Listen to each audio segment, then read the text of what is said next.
हाथरस के हसान में अवैध खनन पर बवाल। धरना खत्म होते ही फिर गरजी मशीनें। किसानों के अल्टीमेटम के बाद भी नहीं रुका खनन, प्रशासन पर उठे सवाल। धरना या दिखावा, गडोला रामपुर मार्ग पर दोबारा शुरू हुआ खनन कार्य। हसायन क्षेत्र में खनन को लेकर जनता में आक्रोश, मिली भगत की चर्चा तेज। थाना हसायन क्षेत्र के गडोला से रामपुर मार्ग पर 21 फरवरी को किसानों ने कथित अवैध खनन के विरोध में जोरदार धरना प्रदर्शन किया। धरना स्थल से किसानों और स्थानीय लोगों ने प्रशासन के खिलाफ नारेबाजी करते हुए खनन माफियाओं पर कार्रवाई की मांग की और स्पष्ट चेतावनी दी कि यदि अवैध खनन नहीं रुका तो आंदोलन और तेज किया जाएगा।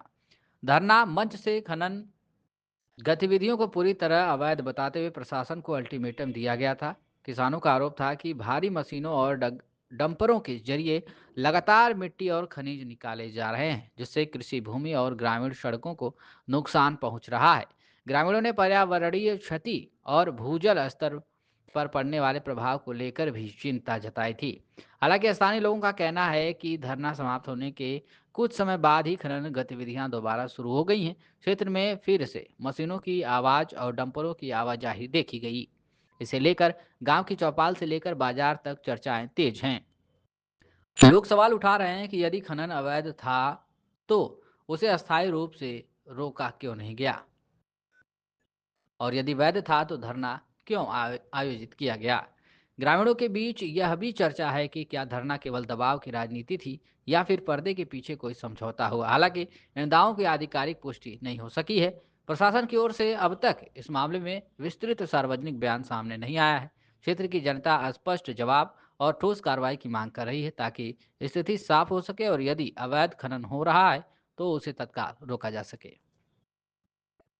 जय जवान जय किसान साथियों, मैं ठाकुर आशीष सिंह, जिला अध्यक्ष हाथरस, भारतीय किसान यूनियन भानु। मैं पिछले कई दिनों से यहाँ मौके पे भी आ रहा हूँ। बाकी की एसडीएम सिकंदर राव जी से भी मैं बार बार लिखित और मौके बार हम कार्रवाई की मांग कर रहे हैं, लेकिन यहाँ कोई सुनवाई नहीं हो रही है।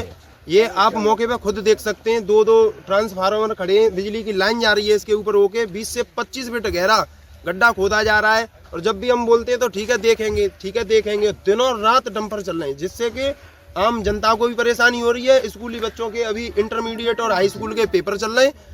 रास्ते में 3 से 4 कॉलेज पड़ती हैं, रास्ते में एक कस्बा भी पड़ता है। इनको कोई फर्क नहीं पड़ रहा है, ना कोई सुनवाई हो रही है, ना कुछ हो रहा है। किस तरह से भारतीय किसान यूनियन भानु एवं जिलाध्यक्ष किसान क्रांति दल हाथरस, जैसा कि अभी हमारे साथियों ने बहुत कुछ कहा है, सबसे बड़ी बात यह है कि खनन हफ्तों से अवैध हो रहा है, जिसकी शिकायतें अधिकारियों से मिलकर अथवा पत्राचार द्वारा एवं लिखित व्हाट्सएप पे भी मैसेज द्वारा इनको भेजा जा रहा है, लेकिन इन पर किसी तरह का असर तो है ही नहीं। ऐसा महसूस होता है कि हमारे प्रदेश में कोई सरकार नहीं है, जो भी सरकार है वो केवल तहसील में एसडीएम, थाने में थानेदार। तो मैं निवेदन करूंगा कि इस प्रकरण में